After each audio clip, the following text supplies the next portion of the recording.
नमस्कार।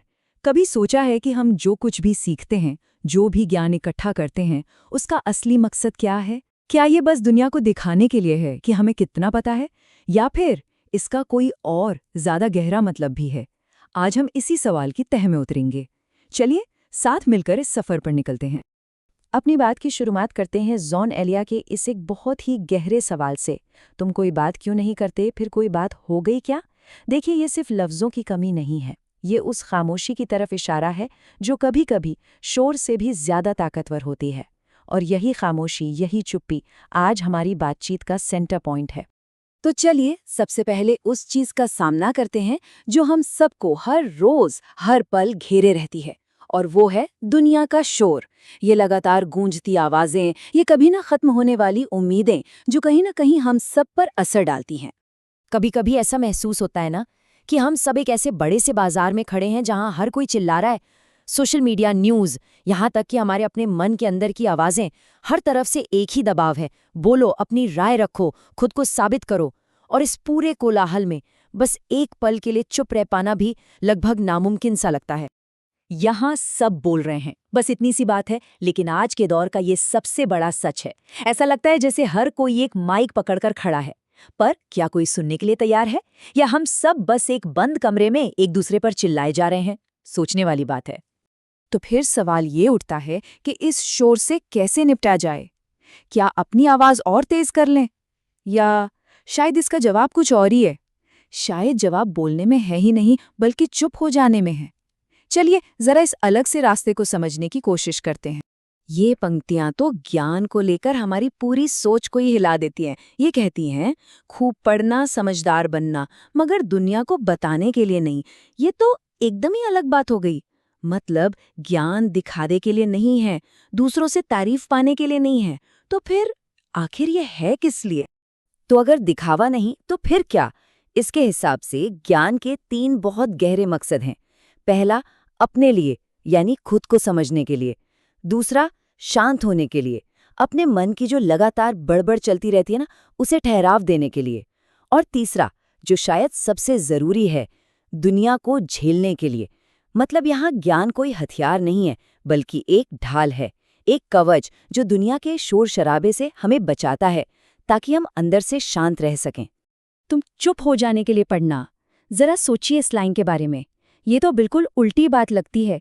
हम तो हमेशा से यही सोचते आए हैं कि ज्ञान आवाज देता है, बहस करने की, सिखाने की, खुद को साबित करने की।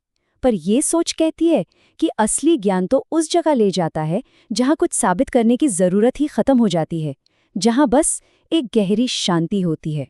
अच्छा, ये अंदर की शांति वाली बात सुनने में तो बहुत अच्छी लगती है ना? लेकिन सवाल ये है कि इस तक पहुंचा कैसे जाए, क्योंकि ये सिर्फ सोचने से तो होने वाला नहीं है।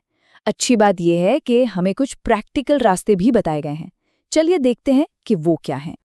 देखिए, मंजिल एक ही है, मन की शांति। लेकिन वहां तक पहुंचने के 2 अलग-अलग रास्ते सुझाए गए हैं।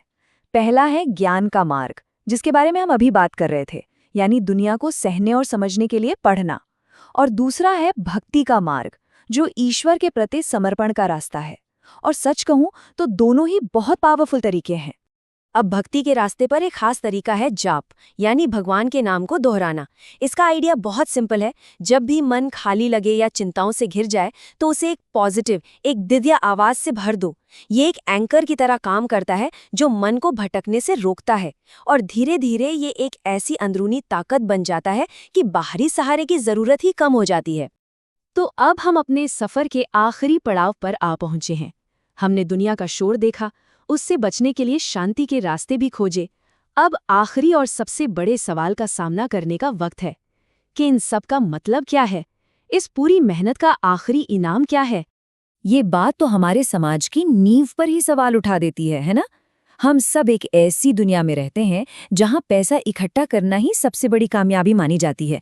मतलब ज्यादा हमेशा बेहतर होता है। लेकिन यहाँ तो एकदम उल्टी बात कही जा रही है। बहुत धन भी इकट्ठा नहीं होना चाहिए, ये कोई अच्छा संकेत नहीं है। ये तो हमें मजबूर कर देता है कि हम सफलता की अपनी पूरी परिभाषा को ही दोबारा से सोचें। तो अगर कामयाबी पैसा इकट्ठा करने में नहीं है, तो फिर किस में है? इसके मुताबिक एक धन्य जीवन यानी एक सच में कामयाब जिंदगी वो है जो भक्ति में गुजरती है। इसने तो कामयाबी का पैमाना ही बदल दिया। अब बात बैंक बैलेंस की नहीं रही, अब बात अंदर के जुड़ाव की हो रही है। अब बात लेने की नहीं बल्कि समर्पित हो जाने की है। और इसी के साथ हम इस एक सीधे लेकिन बहुत गहरे सच पर पहुंचते हैं। असली दौलत अंदर की शांति है, इनर पीस। अब चाहे ये ज्ञान के रास्ते से मिले या भक्ति के रास्ते से, मंजिल वही है। और ये वो खजाना है जिसे न कोई बाजार खरीद सकता है, न कोई चोर चुरा सकता है। तो बस इसी एक सवाल के साथ आज की बात को यहीं रोकते हैं। हम सबकी अपनी अपनी जिंदगी में किस चीज़ की ज़्यादा ज़रूरत है? इस शोर में बोलने की ताकत की, या फिर शांति पाने के लिए चुप रहने की हिम्मत की? इसका जवाब तो हर किसी को अपने अंदर ही खोजना होगा। सोचने के लिए शुक्रिया।